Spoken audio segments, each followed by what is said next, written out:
മലയാളികൾക്ക് ഇപ്പോൾ social media ആണെങ്കിലും 24/7 ന്യൂസ് ചാനൽസ് ആണെന്നുണ്ടെങ്കിലും വാർത്തയ്ക്കൊന്നും പ്രത്യേകിച്ച് കുറവൊന്നുമില്ല. അപ്പം അതിനിടയിൽ അധികമാരും ശ്രദ്ധിക്കാതെ പോയ ഒരു വാർത്ത ആൻഡ് അത് റിലേറ്റഡ് ആയിട്ടുള്ള കുറച്ച് കാര്യങ്ങൾ. ഓക്കെ, സന്തോഷ് വർക്കി ആറാട്ടണ്ണനകത്താണ്.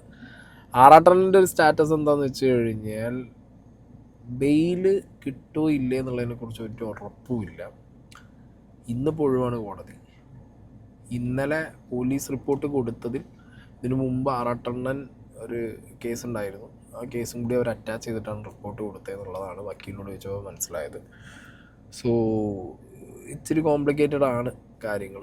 ഇനിയിപ്പോൾ നാളെ വേണമെങ്കിൽ ഒന്നും കൂടി ട്രൈ ചെയ്യാം എന്നുള്ള നിലയ്ക്ക് കാര്യങ്ങൾ നിൽക്കുകയാണ്. സോ ആറാട്ടണ്ണൻ്റെ കാര്യം കുറച്ചിങ്ങനെ പരിങ്ങല്ല, മേ ബി നാളെ കിട്ടാം. ഓക്കെ, അപ്പോൾ അങ്ങനത്തെ ഒരു വിഷയം ആറാട്ടണ്ണൻ്റെ ഇങ്ങനെ നീണ്ടു പോവാണ്. അപ്പോഴാണ് ചെഗുവിനെതിരെ കേസ്. അതെന്താണെന്ന് ഞാൻ നോക്കുന്നത്. സന്തോഷ് വർക്കിക്കെതിരെ പരാതി നൽകിയ നടിമാരെ അധിക്ഷേപിച്ചു. വ്ളോഗർ ചെകുത്താനെതിരെ പരാതി. ഓക്കെ, അപ്പോൾ ഇത് ഞാൻ റിപ്പോർട്ടറിൽ കണ്ടു, പിന്നെ ഞാൻ ഏഷ്യാനെറ്റ് ന്യൂസിലും കണ്ടു. നടിമാരെ വെല്ലുവിളിച്ചുകൊണ്ട് അജു അലക്സ് എന്ന ചെകുത്താൻ രംഗത്തെത്തി. ആറാട്ടനെതിരെ പരാതി നൽകിയ നടിമാർക്കെതിരെ ചെകുത്താൻ എല്ലാവരും തീർന്നു പോകുമെന്ന് പറഞ്ഞിട്ടുള്ളൊരു പോസ്റ്റ് ഏഷ്യാനെറ്റ് ന്യൂസിൻ്റെ ഭാഗത്തുനിന്ന് ഞാൻ കണ്ടു. പിന്നെ മാതൃഭൂമി ന്യൂസിൽ ഇതിൻ്റെ എന്താ പറയുക, എന്തുകൊണ്ട് കേസ് കൊടുത്തു എന്നുള്ളത് ചെകുത്താൻ്റെ വീഡിയോ ക്ലിപ്പ്, ചെകുത്താൻ എനിക്ക് തോന്നുന്നു ആ വീഡിയോ ഡിലീറ്റ് ചെയ്ത് കളഞ്ഞിട്ടുണ്ട്. പക്ഷെ മാതൃഭൂമി ന്യൂസ് അത് കൃത്യം കുത്തിപ്പൊക്കിയെടുത്ത് കൊടുത്തിട്ടുള്ളൂ. ആറാട്ടണ്ണന്റെ പരാമർശങ്ങൾക്കെതിരെ 20ഓളം നടിമാരാണ് പോലീസിൽ പരാതി നൽകിയത്. തുടർന്ന് അറസ്റ്റിലായ സന്തോഷ് വർക്കി ഇപ്പോഴും ജയിലിലാണ്. ഇതിന് പിന്നാലെയാണ് പരാതി നൽകിയ അഭിനേതാക്കൾക്കെതിരെ ചെകുത്താന്റെ വീഡിയോ. അവിടെ ഒരു ചെറിയ പ്രശ്നമുണ്ട് ചേച്ചി. ചേച്ചിയുടെ താന്തയല്ല ആറാട്ടണ്ണന്റെ താന്ത ആണല്ലേ. ചെകുത്താന്റെ പോസ്റ്റിനെതിരെ നടി ഉഷ ഹസീന ആലപ്പുഴ ഡിവൈഎസ്പിക്ക് പരാതി നൽകിയിട്ടുണ്ട്. എല്ലാ വശങ്ങളും പരിശോധിച്ച ശേഷം വേണ്ട നടപടികൾ സ്വീകരിക്കുമെന്ന് പോലീസ് അറിയിച്ചു. മാതൃഭൂമി ന്യൂസ്, ആലപ്പുഴ. ഓക്കെ, അപ്പോൾ ഇതേ ഉഷ ഹസീന തന്നെയാണ് ആറാട്ടണ്ണനെതിരെ ആദ്യം പരാതി ആലപ്പുഴ ഡിവൈഎസ്പിക്ക് കൊടുത്തിട്ടുണ്ടായിരുന്നത്. അതേ നടി ഉഷ തന്നെയാണ് ഇപ്പോൾ അജു അലക്സ് എന്ന ചെകുത്താനെതിരെ പരാതി കൊടുത്തിട്ടുള്ളത്. ഓക്കെ, പിന്നെ ഒരുപാട് പേര് കൊടുത്തിട്ടുണ്ട്. ഒരു ഇൻ്റർവ്യൂവിൽ ആറാട്ടണ്ണനെ കുറിച്ച് വളരെ വലിയ പൊക്കി പറഞ്ഞ ആൾക്കാരൊക്കെ പിന്നെ പോയി കേസ് കൊടുത്തതൊക്കെയാണ് കേട്ടത്. ഓക്കെ, ആളെന്നും പറയുന്നില്ല. എന്താണെങ്കിലും ഈ മാതൃഭൂമി ന്യൂസിൽ ഇവർ കൊടുത്ത കേസിൻ്റെ ആ ഒരു ക്ലിപ്പ് അവർ ഫോട്ടോ എടുത്ത് വെച്ചിട്ടുണ്ട്. പരാതിയുടെ ഒരു ഫോട്ടോ വെച്ചിട്ടുണ്ട്. അവരത് വെച്ചുകൊണ്ടിപ്പോൾ നമുക്ക് കൊടുത്ത് വെക്കാമല്ലോ. അല്ലെങ്കിൽ ആദ്യം ഇനിയിപ്പോൾ കേസ് ഇവർ കേസ് കൊടുക്കാനായിട്ട് നടക്കുകയാണല്ലോ. പിന്നെ ആദ്യം മാതൃഭൂമി ന്യൂസിൽ പോയി കേസ് കൊടുത്തിട്ട് ഇങ്ങോട്ട് വന്നാൽ മതിയോ.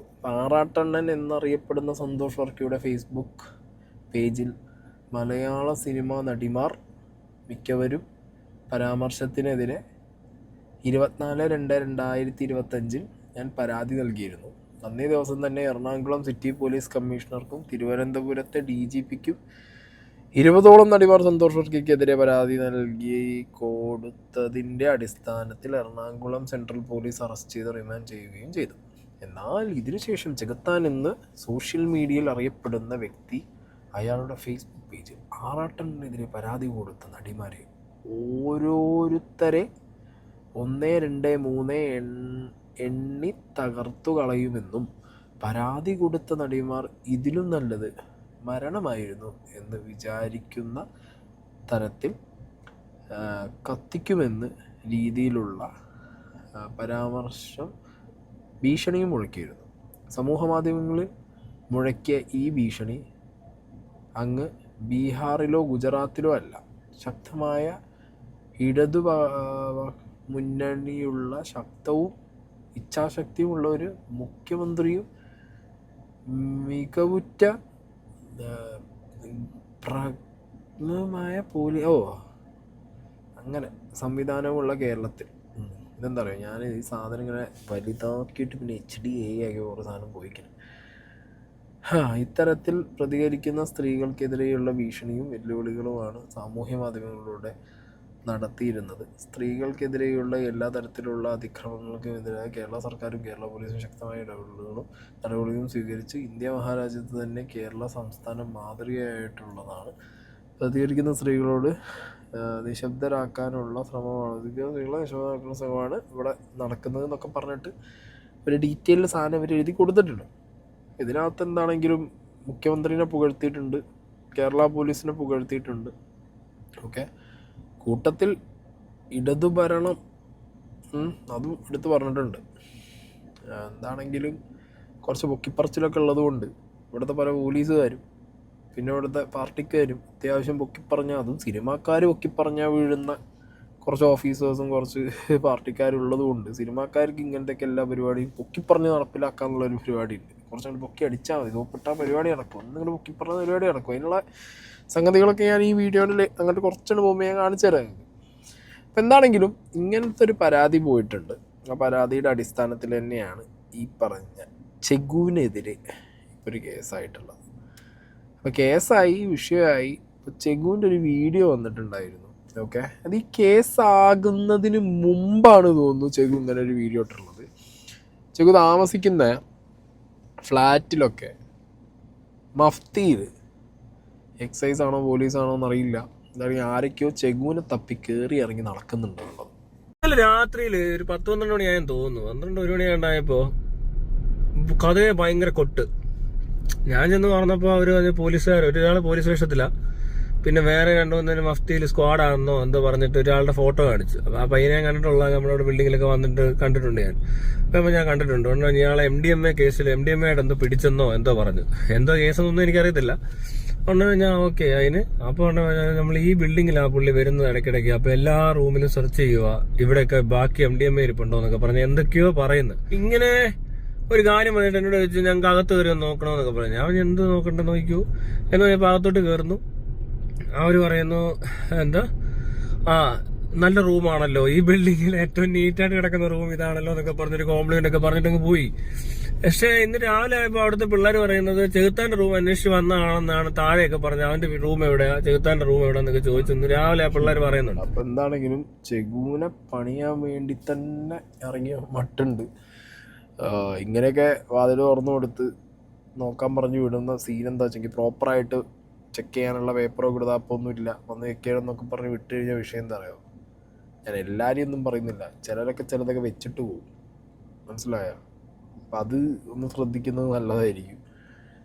പിന്നെ ഈ പറഞ്ഞ രീതിയിൽ ഓൾറെഡി ചെഗു എന്ന് പറഞ്ഞ ഒരു വിഷയമായിട്ട് സിനിമാക്കാരുടെ എസ്പെഷ്യലി AMMയുടെ ഒക്കെ തലപ്പത്തുണ്ടായിരുന്നവരുടെ മുന്നിലൊക്കെ നിൽക്കുന്നുണ്ട്.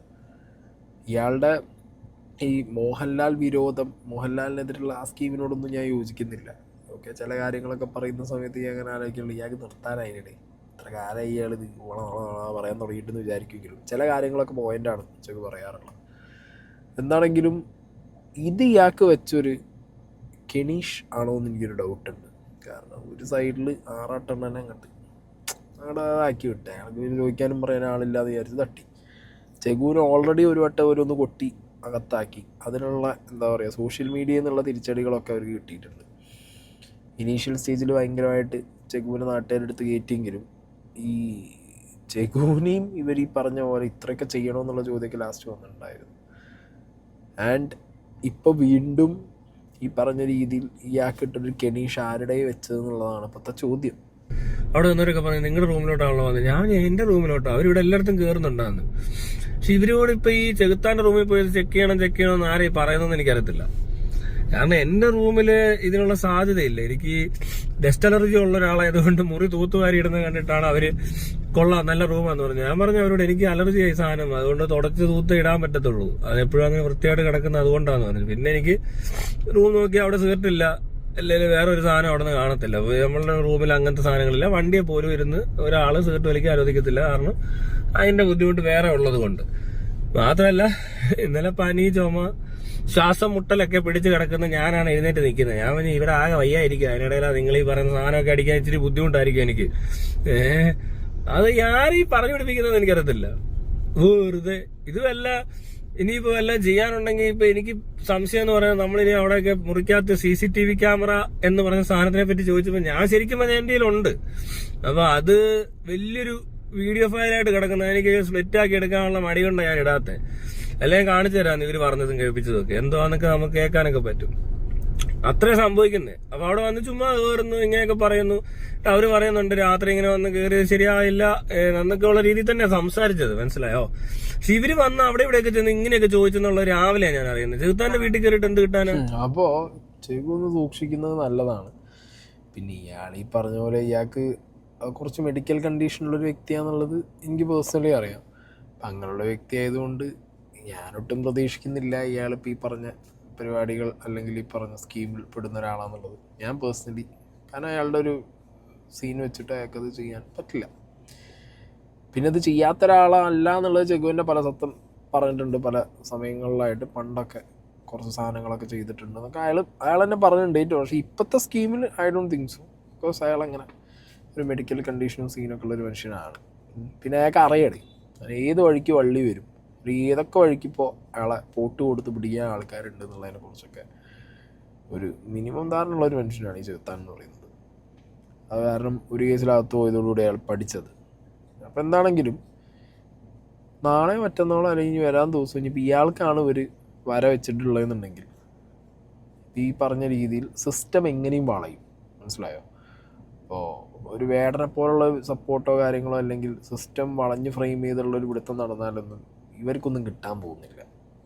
ഓക്കെ, ഇപ്പം കഴിഞ്ഞ വട്ടം തന്നെ ആ ഒരു വിഷയത്തിൽ, മോഹൻലാൽ വിഷയത്തിൽ സിദ്ദിഖിക്ക കേസ് കൊടുത്തു AMMയിൽ നിന്ന് ഉള്ള സംഗതിയൊക്കെ നമ്മൾ കണ്ടതാണ്. പിടിച്ചു കൊണ്ടുപോയിട്ട് മറ്റേ മഗ്ഷോട്ടൊക്കെ ഫോട്ടോ ഒക്കെ എടുത്തിട്ട് എന്തോ മറ്റേ കൊടൂര ക്രിമിനലിൻ്റെ ഫോട്ടോ ഒക്കെ എടുത്തുകൊണ്ട മാതിരിയാണ് ഫോട്ടോ ഒക്കെ പുറത്ത് വിട്ടിട്ടുണ്ടായിരുന്നത്. ചില ഞാൻ നേരത്തെ പറഞ്ഞ പോയിന്റിലേക്ക് ഇനി വരാം. ചില ഓഫീസേഴ്സ്, ഓക്കെ, സിനിമാ നടന്മാരെന്തോ വലിയ നടിമാരൊക്കെ എന്തോ വലിയ ദൈവതുല്യരാണ്, ഇവരൊക്കെ ഒന്ന് ചിരിച്ചാലോ ഒന്ന് പൊക്കി പറഞ്ഞാലോ അവർക്കൊന്ന് മതി. അങ്ങനെയുള്ളൊരു കഥ ഞാൻ ഇപ്പോൾ ഇവിടെ കാണിച്ചു തരാം. കഴിഞ്ഞ വട്ടം ചെഗുവിനെ പിടിച്ച സമയത്ത് ഈ ഒരു ഓഫീസറെ നിങ്ങൾ മറന്ന് കാണില്ല.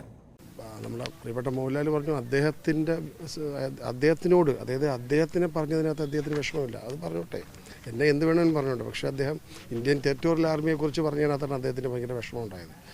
അപ്പം അതിനകത്താണ് ശരിക്കും അദ്ദേഹത്തിന് ഫീൽ ചെയ്തിട്ടുണ്ട് ആ കാര്യം. അത് ഭയങ്കര സന്തോഷം മീൻസ് വീണ്ടും പറയുന്നു, അദ്ദേഹത്തിനെതിരെയുള്ള ഹ്യൂമിലേഷനോ അല്ലെങ്കിൽ ആ ഡിസ്ക്രീസോ ഒന്നും അദ്ദേഹത്തിനെ ബാധിക്കത്തില്ല. പക്ഷേ ഇങ്ങനെ ആർമിയെ മൊത്തത്തിൽ പറഞ്ഞപ്പോഴാണ് ബാധിച്ചത്. തുടർന്ന് ഞാൻ അറിയാൻ സാധിച്ചതെന്ന് വെച്ചാൽ ഈ territorial army, Indian territorial army ന്യൂഡൽഹിയിൽ നിന്ന് ഇയാൾക്കെതിരെ ഒരു സിവിൽ സ്യൂട്ട് ഫയൽ ചെയ്യാൻ സാധ്യതയുണ്ടെന്ന് പറഞ്ഞു.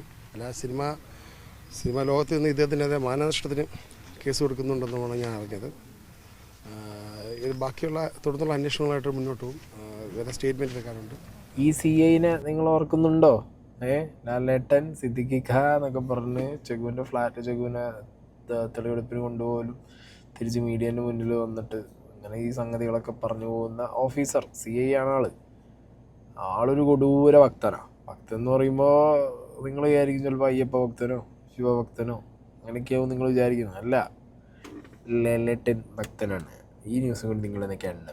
മോഹൻലാലിനൊപ്പം മല കയറി പണി മേടിച്ചു കൂട്ടിയ CIയുടെ വിശേഷമാണ് ഇനി. തിരുവല്ല CI ആയിരുന്ന സുനിൽ കൃഷ്ണയ്ക്കാണ് അങ്ങനെ ഒരു പണി കിട്ടിയത്. ഡ്യൂട്ടിയിലായിരുന്ന സമയത്താണ് ശബരിമലയ്ക്ക് പോവുകയായിരുന്ന മോഹൻലാലിന് CI ഒരു കമ്പനി കൊടുത്തത്. തൊട്ടു പിന്നാലെ വന്നു കാരണം കാണിക്കൽ നോട്ടീസ്. അധികാര പരിധിക്ക് പുറത്ത് മേലുദ്യോഗസ്ഥരെ അറിയിക്കാതെ VIP-ക്കൊപ്പം പോയതിനാണ് നോട്ടീസ് നൽകിയത്. പക്ഷേ CI ഇതുവരെ മറുപടി കൊടുത്തിട്ടില്ല കേട്ടോ. തിരുവല്ലയിൽ നിന്നും പത്തനംതിട്ടയ്ക്ക് സ്ഥലമാറ്റമായതിനാലാണ് മറുപടി വൈകുന്നത് എന്നാണ് വിശദീകരണം. കഴിഞ്ഞ 18-ാം തീയതി എമ്പുരാൻ റിലീസിന് മുമ്പ് മോഹൻലാൽ ശബരിമലയിൽ പോകാൻ എത്തിയപ്പോഴാണ് CI ചെറുതായി ഒന്ന് കമ്പനി കൊടുത്ത് പണി മേടിച്ചു കൂട്ടിയത്. മോഹൻലാലിന് സൈബറിടത്തിൽ അധിക്ഷേപിച്ച ചെകുത്താനെ അറസ്റ്റ് ചെയ്താണ് സുനിൽ കൃഷ്ണയും മോഹൻലാലും അങ്ങനെ സുഹൃത്തുക്കളായത്. പിന്നെയാണ് ഇങ്ങനെ ഒരു കമ്പനി കൊടുത്തത്. ഓക്കെ, അപ്പോൾ CI സുനിൽ കൃഷ്ണ ലാലേട്ടന് കമ്പനി കുട്ടിക്കുന്ന രീതിയിൽ വരെ ബന്ധം വളർന്നിരിക്കുകയാണ്.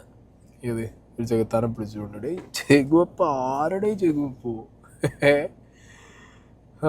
ഡ്യൂട്ടി ഇല്ലാത്ത സമയത്ത് അല്ലെങ്കിൽ ഡ്യൂട്ടി മാറുന്ന സമയത്ത് ലാലേട്ടന് VIP എസ്കോട്ട് പോയി.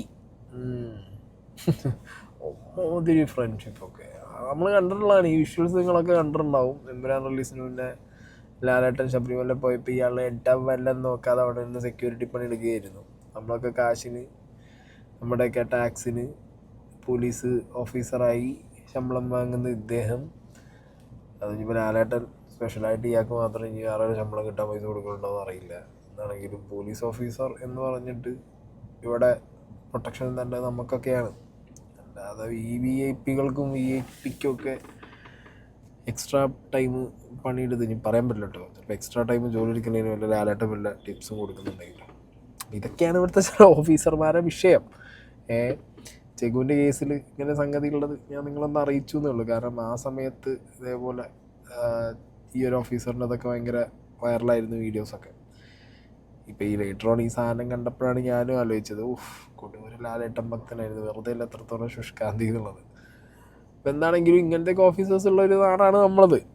ഓക്കെ, അപ്പോൾ നേരത്തെ ചെഗുവിനെതിരെ എഴുതിയ ആ ഒരു കംപ്ലൈൻറ്റിൽ തന്നെ നിങ്ങൾ നോക്കിയാൽ മതി. ഒക്കെ അടിയാ പോലീസുകാരെയും ഗവൺമെൻറ്റിനെയും മുഖ്യമന്ത്രിയൊക്കെ. അപ്പം എന്താണെങ്കിലും അങ്ങനെ ബുക്ക് അടിച്ചൊരു സാധനം കൂടി ആകുമ്പോഴത്തേക്ക് പിന്നെ ചെഗു നേരത്തെ പറഞ്ഞ പോലെ വീട്ടിൽ ആരൊക്കെയോ വന്നിട്ട് പോണു, ഏതൊക്കെയോ സമയത്ത് പോലീസാന്ന് പറയുന്നു, മഫ്തിയിൽ വരുന്നു, പോകുന്നു. ആദ്യമൊക്കെ വരുന്ന സമയത്ത് ഇങ്ങനെയൊക്കെ പറയും, പിന്നെയൊക്കെ എന്താവുമെന്നറിയോ, സീനാക്കും. ബേസിക്കലി ഇവർക്ക് എന്താ പറയുക, ഇവരുടെ ഇടയിലുള്ള പ്രശ്നങ്ങൾ തീർക്കാനോ അല്ലെങ്കിൽ ഇവരുടെ ആൾക്കാരുടെ വള്ളിപിടുത്തങ്ങളൊന്നും ഇവർക്ക് സ്കീമല്ല. സോഫ്റ്റ് ടാർഗറ്റ്സിനെ പിടിക്കണം, കുറച്ച് ഷോ ആക്കണം, അതിൻ്റെ പരിപാടി, വേറെ ഒന്നുമല്ല. എന്താണെങ്കിലും കണ്ടറിയ കോശി വരും ദിവസങ്ങളിൽ ചെകുത്താൻ്റെ അവസ്ഥ എന്തായിരിക്കും എന്നുള്ളത്. ആറാട്ടൻ്റെ അവസ്ഥയും 1-2 ദിവസം കൊണ്ട് അറിയാം.